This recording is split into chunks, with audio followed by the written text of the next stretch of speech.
Good evening everyone, welcome to the class. आज करते हैं metamorphic events in frog life cycle. इसको भी हम अलग अलग स्टेजेस में कवर करेंगे। तो सबसे पहले क्या होता है कि एग लेइंग होती है और अराउंड 24 आवर्स आफ्टर फर्टिलाइजेशन उन एग्स के अंदर से लार्वा निकल कर आता है, जिसको हम कहते हैं हैचिंग। यानी कि 24 आवर्स के अंदर एग्स की हैचिंग हो जाती है। ठीक है। So what is hatching? Hatching is formation of young one or larva, or the process by which the young one comes out of egg envelope. Eggs के अंदर से जो यंग वन इमर्ज होके आता है, उस प्रोसेस को हम कहते हैं हैचिंग। ठीक है। तो फ्रॉग के केस में हैचिंग के बाद इस यंग वन को क्या नाम दिया? इस यंग वन को हम कहते हैं टैडपोल लार्वा। ठीक है। देखो, मैं पिक्चर दिखाऊंगी। तो इस तरह से ये जो लार्वा जो है आपको दिखाई दे रहा है, ये जो है टैडपोल्स हैं, ये इस तरह दिखाई देते हैं। ठीक है। तो ये जो न्यूली हैश्ड लार्वा है, या यू कैन से जो न्यूली हैश्ड टैडपोल लार्वा है, पहले हम इसका स्ट्रक्चर देखते हैं। तो ये न्यूली हैश्ड टैडपोल लार्वा को हम जो है एक तरह से you can say tail bird larva भी बोलते हैं, और you can say early larval stage of Ted frock. ठीक है। तो इस स्टेज में क्या होता है, मैं तुम्हें दिखाती हूँ। अगर हम इस लार्वा को अगर इसका डायग्राम ड्रॉ करें, तो this larva looks something like this. ठीक है। तो आप देखो कि ये जो अर्ली टेलबर्ड लार्वा है, इसको मैं लिख देती हूँ। This is early tailbud larva. तो अर्ली टेलबर्ड लार्वा का अगर हम स्ट्रक्चर देखें या मॉर्फोलॉजिकल फीचर्स देखें, तो वी फाइंड कि इसको ना 3 पार्ट में हम डिवाइड कर देते हैं। ये जो पार्ट है, इस पार्ट को कहते हैं हेड, और ये जो मिडिल लार्ज पार्ट है, इसे कहते हैं ट्रंक, और ये लास्ट वाला पोर्शन है, इसको कहते हैं टेल। यानी कि जो टेलबर्ड लार्वा है वो 3 पार्ट्स में डिवाइडेड है, हेड, ट्रंक एंड टेल। ठीक है। अब हम हेड में स्ट्रक्चर देखते हैं। हेड में क्या है कि आप इनिशियली यहाँ पर देखो, एक पिट है, ये कैन यू सी दिस पिट। ठीक है। इस पिट को कहते हैं ऑल्फैक्टरी पिट, यानी कि एक डिप्रेशन है जिसको कहेंगे ऑल्फैक्टरी पिट। ठीक है। उसके ऊपर आप देखो, ये जो ब्लैक ब्लैक सा दिखाई दे रहा है, this black spot is known as eye rudiment. ये आई रूडिमेंट मीन्स ये आई का रूडिमेंट है जो फ्यूचर में जाकर आइज बनाएगी। उसके अलावा आप देखो, एक और ब्लैक स्पॉट है just behind the I rudiment. ये जो है स्ट्रक्चर है, इसको कहते हैं ईयर रूडिमेंट, यानी कि ये आगे जाके ईयर की फॉर्मेशन करेगा। अब आप देखो, यहाँ पे एक ना डिप्रेशन सा है। तो ये जो डिप्रेशन है, एक तरह से you can say that this is rudiment of mouth या रूडिमेंट ऑफ स्टोमोडियम। ठीक है। ये जाके जो है फ्यूचर में जो है यहाँ पर हेड माउथ बनेगा या ओरल कैविटी बनेगी। ठीक है। वेंट्रल साइड आप देखो, एक ये हॉर्सशू शेप स्ट्रक्चर है ये, तो इसको कहते हैं सक्कर। सक्कर को सीमेंट ग्लैंड भी बोलते हैं।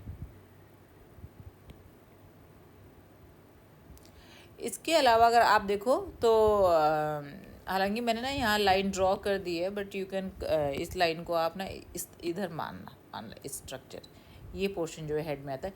यहाँ पर can you see this structures, these two outgrowth. ये जो स्ट्रक्चर्स हैं, इनको कहते हैं एक्सटर्नल गिल्स।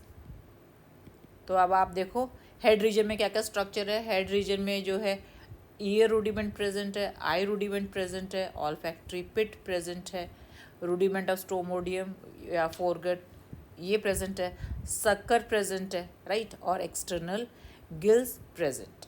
ठीक है। ठीक है। ऐसा नहीं कि अंदर एलिमेंट्री कैनाल की फॉर्मेशन हुई है, यहाँ पे फेरिंग्स भी है, बट फेरिंग्स और ये जो रूडिमेंट ऑफ स्ट्रोमोडियम के बीच में एक प्लेट है, उस प्लेट को कहते हैं ओरल प्लेट। एक मिनट, ओरल प्लेट। ठीक है। तो ये स्ट्रक्चर जो प्रेजेंट है वो किस में प्रेजेंट है? हेड रीजन में present. Now we come to the middle portion, that is trunk. ठीक है, ट्रंक में आप देखो, इफ़ यू सी कि ट्रंक में एक तरह से एक बीच का एक बहुत बड़ा यू कैन से रीजन है जो कि बल्ज आउट कर रहा है। यहाँ पर इतना ऐसा कोई इम्पोर्टेंट स्ट्रक्चर नहीं, तो only important structure present over here is, यहाँ पर है ना एक यू कैन से कि यहाँ पे रूडिमेंट है जिसको कहते हैं प्रोक्टोडियल रूडिमेंट ट्रंक में। प्रोक्टोडियल रूडिमेंट यानी कि हाइंड गट का रूडिमेंट है, प्लस यहाँ पर ना एक ओपनिंग भी है जिसको कहते हैं क्लोइकल अपर्चर। कई बार क्लोइकल अपर्चर को ही प्रोक्टोडियल रूडिमेंट भी बोल देते हैं, राइट। तो इधर you call it cloacal aperture, even if you call it is proctodeal rudiment, that is same. तो यहाँ पर वो रूडिमेंट प्रेजेंट है इन द ट्रंक रीजन।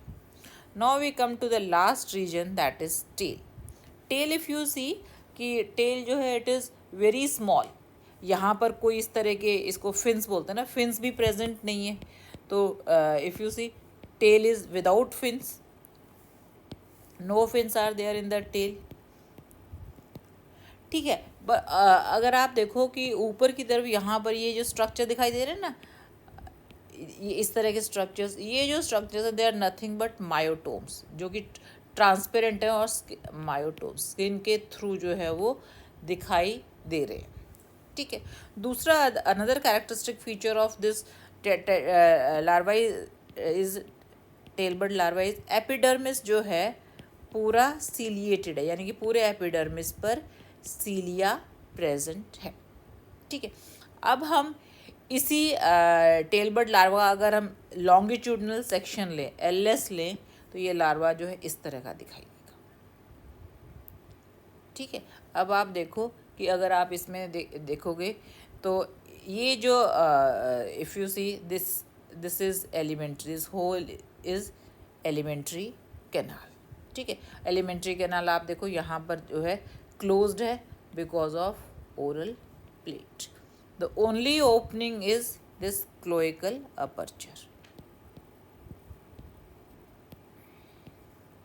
ठीक, यहाँ पर आप देखो तो if you see this whole yellow coloured area is rich in yolk, तो ये योक है। ठीक है, और ये this you can say extension of alimentary canal is known as liver diverticulum. मैं एक बार फिर से तुम्हें दिखाती हूँ इसको रब करके। ये जो पोर्शन है ना, ये एलिमेंट्री कैनाल, और ये एक एक्सटेंशन, ये जो पोर्शन है जो एक्सटेंड कर रहा है, इसको बोलते हैं लिवर डाइवर्टिकुलम। और यहाँ पर आप देखो जस्ट यू नो फोरगट के जस्ट नीचे ये एस शेप स्ट्रक्चर दिखाई दे रहा है ना, दिस इज हार्ट, राइट। अब एलिमेंट्री कैनाल के जस्ट ऊपर ये जो पोर्शन है, एक ये longitudinal rod like structure, this is notochord. और नोटोकॉर्ड के ऊपर जो है, अब आप देखो नर्वस सिस्टम है, ये आगे वाला पोर्शन जो है ये ब्रेन है, और ये पीछे वाला पोर्शन जो है ये स्पाइनल कॉर्ड है। ठीक है, तो इस तरह से जो है ये जो है वेरियस स्ट्रक्चर्स प्रेजेंट है। और समवेयर यहाँ पे ना जस्ट क्लोइकल अपर्चर के ऊपर यहाँ पर एक ब्लैडर भी प्रेजेंट है, ये एक्सक्रीटरी सिस्टम का पार्ट है। और यहाँ पर जो किडनी प्रेजेंट होती है, जो हालांकि यहाँ दिख नहीं रही, वो है pronephric type of kidney is present. ठीक है, तो ये तो था internal structure of tadpole larva. ठीक है, तो अब ये जो न्यूली हैच्ड लार्वा है, इफ़ यू सी, अच्छा एक चीज़ और मैं बता रहा हूँ, यहाँ पर जस्ट ओरल प्लेट के नीचे यहाँ पर जो है क्या प्रेजेंट था, तो मैंने वहाँ दिखा था शक्कर। ये देखो ये जो पोर्शन था ये क्या था, शक्कर। तो वो बाहर से ये इस तरह का यहाँ पे शक्कर भी प्रेजेंट है। ठीक है। अब क्या है, ये न्यूली हैश लार्वा है ना, ये क्या करेगा, इट विल, जैसे ही हैच होगा it will swim for a short period, उसके बाद ये अपने आप को अटैच कर लेगा। ठीक है, वहाँ पर आसपास कोई इफ़ यू सी कोई यू कैन से लीफ पड़ी हो, ट्विग पड़ी हो, या कोई वीड पड़ी हो, या कोई स्टोन भी पड़ा हो, उस स्टोन के साथ ही अपने आप को अटैच कर लेता है by with the help of sucker. Sucker क्या करेगा कि शक्कर ना एक sucker will release a sticky secretion, और उस स्टिकी सिक्रीशन की मदद से ये अपने आप को अटैच कर लेता है ईदर ऑफ द थिंग्स, इनमें से किसी भी चीज़ पर अपने आप को अटैच कर लेगा, और इस अटैच्ड कंडीशन में ये it will remain for few days. ठीक है, अब देखो आप इसको अभी तो इसका जो माउथ है वो अभी फॉर्म नहीं हुआ है, तो ये किस पे सरवाइव करता है, ये योक पे सरवाइव करता है, इसको बाहर से फूड की ज़रूरत पड़ती ही नहीं है। ठीक है, और एक्सटर्नल गिल्स हैं, उसकी मदद से ये रिस्पायर करता है। ठीक है, तो ये तो था आपका you can say early larval stage, या you can call it as structure of tadpole larva. ठीक है, आई होप आपको समझ में आ गया। अगली जो हम स्टेज करेंगे नेक्स्ट क्लास में, वो हम करेंगे, ये तो अर्ली लार्वल स्टेज, अगली स्टेज हम करेंगे वो करेंगे लेट लार्वल स्टेज। तो आई होप आपको अर्ली लार्वल स्टेज या टैडपोल लार्वल स्टेज आपको समझ में आ गई होगी। This is tail bird larva, not tadpole, tail bird larva आपको समझ में आ गया होगा। This is all for today, thank you very much.